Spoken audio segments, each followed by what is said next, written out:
Baghdad के एक छोटे से गांव में उमर नाम का एक शख्स रहता था जो गलत संगत में पड़कर गुनाहों की गहराई में डूबता जा रहा था। वो अपनी दुनिया से दूर, अपने परिवार और दोस्तों से कट चुका था और उसकी रातें गुनाहों में डूबी रहती थीं। उसकी माँ अक्सर उसे समझाते हुए कहती, बेटा तौबा कर लो, अल्लाह बहुत बड़ा रहमदिल है।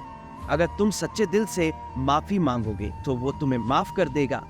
लेकिन उमर को यकीन नहीं था। उसे लगता था कि उसके गुनाह इतने बड़े हैं कि अब कोई माफी मुमकिन नहीं। एक रात जब उमर अकेला बैठा था, वो अपने किए गुनाहों के बारे में सोचने लगा। उसकी रूह पर गुनाहों का बोझ था।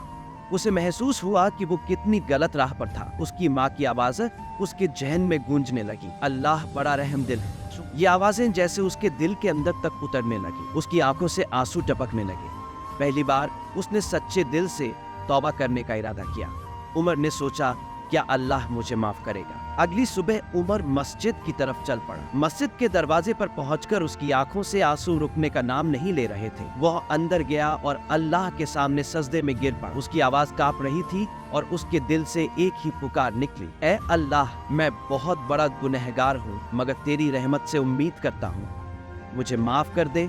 आंसू उसके चेहरे पर बहे जा रहे थे और उसके दिल से ऐसा महसूस हुआ जैसे एक बड़ा बोझ उतर गया हो। वो अपने अंदर एक हल्कापन महसूस कर रहा था। जब उमर मस्जिद से बाहर निकला तो उसके दिल में एक अजीब सुकून था। उसे ऐसा लगा जैसे अल्लाह ने उसकी हर खता माफ कर दी हो। अब उसने ठान लिया था कि उसकी जिंदगी अब सिर्फ अल्लाह की राह पर चलेगी। उसने गांव के लोगों को जमा किया और उनसे कहा, अल्लाह बड़ा रहम वाला है, अगर हम सच्चे दिल से तौबा करें तो वो हमें माफ करने में देर नहीं करता। उमर की बातों ने लोगों के दिलों को छू लिया। उसकी तौबा और अल्लाह की रहमत की कहानी धीरे धीरे पूरे गांव में फैल गई। एक एक करके गांव के लोग भी अपने गुनाहों से तौबा करने लगे और नेक रास्ते पर चलने का फैसला किया। उमर की सच्ची तौबा ने न सिर्फ उसकी जिंदगी को बदला, बल्कि पूरे गांव को एक नई राह दिखाई।